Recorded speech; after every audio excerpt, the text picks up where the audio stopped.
చెప్పండి సార్. అయ్యో మీరు నన్ను సార్ అంటే ఏంటండి? Call me Sridhar. అంకుల్ అంతే, మగవాళ్ళు సార్ అని ఆడవాళ్ళు మేడం అని పిలుస్తూ ఉంటారు. రెస్పెక్ట్. అవునా? మరి ట్రైన్లో సార్, ముందు మీరు మదన్ గురించి చెప్పండి ప్లీజ్. మదన్కి నాకు చాలా గొడవలు ఉన్నాయి, కానీ అవన్నీ పని విషయంలో మాత్రమే. మిగతా విషయాల్లో he is a gem of a person. నాకు గనక కూతురుండుంటే ఖచ్చితంగా మదన్కి ఇచ్చి పెళ్లి చేసేవాడిని. నాకు కావాల్సింది ఇదే. మీకు ఓకే కదా అంకుల్? ఓ ఎక్స్క్యూజ్ మీ నాన్ gentlemen, I need to take this call. అరే నా నెట్ఫ్లిక్స్ ఏంటి? మీరు కూడా మదన్ నెట్ఫ్లిక్స్ అకౌంటే వాడుతున్నారా? వాడే అకౌంట్ నేను వాడటం ఏంటి? నా అకౌంటే వాడుతూ ఉంటాడు. నా జీమెయిల్ ఐడి మీద 4 ఏళ్లకి సబ్స్క్రిప్షన్ తీసుకున్నాడు. ఫ్యామిలీతో ఏదైనా చూద్దామని ఓపెన్ చేస్తే అన్ని అడల్ట్ సజెషన్సే. First fellow. మరి ఇలాంటి వాడిని పట్టుకుని మంచివాడు అంటారేంటి సార్? అంటే అది ఇది నా కూతురి లైఫ్ మ్యాటర్. ప్లీజ్ మదన్ గురించి ఉన్న విషయం ఏ మొహమాటం లేకుండా నిజం చెప్పండి సార్. ప్లీజ్ అసలు ఏమాత్రం మొహమాటం లేకుండా నిజం చెప్పండి. రే, నేను హైదరాబాద్ వచ్చాను. అమ్మా, నువ్వు హైదరాబాద్ వచ్చావా? ఎందుకు?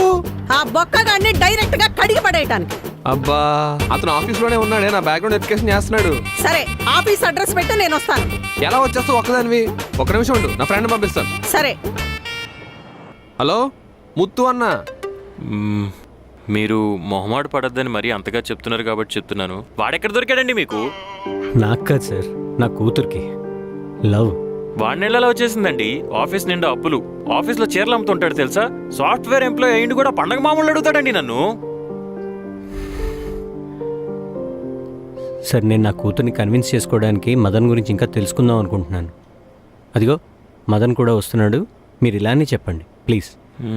నేను చెప్పలేనండి. వాడికి కూడా లైఫ్ మ్యాటరే కదా. పైగా నాకేమో మొహమాటం. Netflix account. మరి ఎలా? పోనో పని చేద్దాం. మీరు టీచింగ్ అన్నారు కదా, ఒక బాక్స్ వేసుకోండి. ఇప్పుడు నేను నెక్స్ట్ చెప్పేవని దాని ఆపోజిట్ అని అర్థం చేసుకోండి. ఓకే అంకుల్, పని అయిపోతే పారిపోదామా? చిచ్చి వెళ్ళిపోదామా? ఇంకా అవ్వలేదు, కూర్చో. కూర్చోవాలా? మీరు చెప్పండి సార్, మదన్ తన కొలీగ్స్తో ఎలా ఉంటాడు? చాలా ఫ్రెండ్లీగా ఉంటాడు. వాళ్ళకి ఎటువంటి ప్రాబ్లం వచ్చినా, ఫైనాన్షియల్ ఇష్యూ వచ్చినా తనే దగ్గరుండి హెల్ప్ చేస్తూ ఉంటాడు. వాడు హెల్ప్ చేయడం ఏంటండి? వాడికి ఆఫీస్ నిండా అప్పులు. మదన్కి ప్రమోషన్ వచ్చే అవకాశం ఏమైనా ఉందా? అయ్యో, గ్యారంటీగా వస్తుందండి. చెచ్చి వాడిని ఎప్పుడు పీకేద్దామని చూస్తున్నారు. మదన్లో మీకు నచ్చిన క్వాలిటీస్ ఏంటి? డిసిప్లిన్. వాళ్ళలో నచ్చని క్వాలిటీస్ ఏమున్నాయండి? నచ్చడానికి ఏముందండి వాళ్ళ అసలు? సిన్సియారిటీ. చెచ్చే, he's a very good guy. Best character. Act.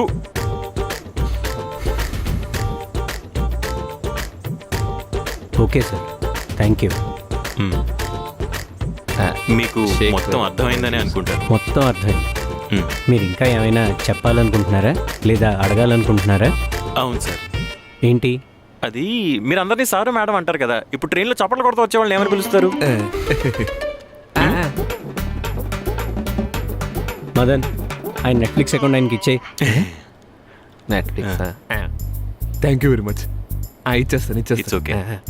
Password మర్చిపోక రవి. నమస్తే అండి, నా పేరు మునుస్వామి. నేను మదన్ బెస్ట్ ఫ్రెండ్. ఓహో, నువ్వేం చేస్తూ ఉంటావు? Full time bike rider. Bike rider అంటే? కార్ డ్రైవర్, ఆటో డ్రైవర్ ఎలాగో బైక్ డ్రైవర్ అనమాట. అయితే బాగానే సంపాదిస్తూ ఉండుంటావు. నెలకి ఎంత సంపాదిస్తావేంటి? భగవంతుడా, మళ్ళీ అదే ప్రశ్న. సరే, అది వదిలే. మా అబ్బాయి నీ బెస్ట్ ఫ్రెండ్ అన్నావు కదా, మా అబ్బాయి ఎట్లుంటాడు? మంచోడే ఆంటీ. ఆ అమ్మాయి గురించి కూడా నీకు తెలిసి ఉంటుంది కదా. ఆ అమ్మాయి ఎలాంటిది? మందు సిగరెట్ కూడా అలవాటు చేసుకున్నాను. నువ్వు నా సెకండ్ బాయ్ ఫ్రెండ్ కాదు, థర్డ్ బాయ్ ఫ్రెండ్. మంచిదే ఆంటీ, ముందు పదండి, మదన్ దగ్గర తీసుకెళ్తాను. సరే. ఏంటంకోల్, అంత సెట్ అయిపోయింది కదా, మొత్తం ఎప్పుడు పెట్టుకుందాం మరి? ఏంటి బ్యాక్గ్రౌండ్ వెరిఫికేషన్ పాస్ కదా? ఏంటి అలా చూస్తున్నారు? ఏటైంది? నెక్స్ట్ నేను చెప్పేవన్నీ దాని ఆపోజిట్ అని అర్థం చేసుకోండి.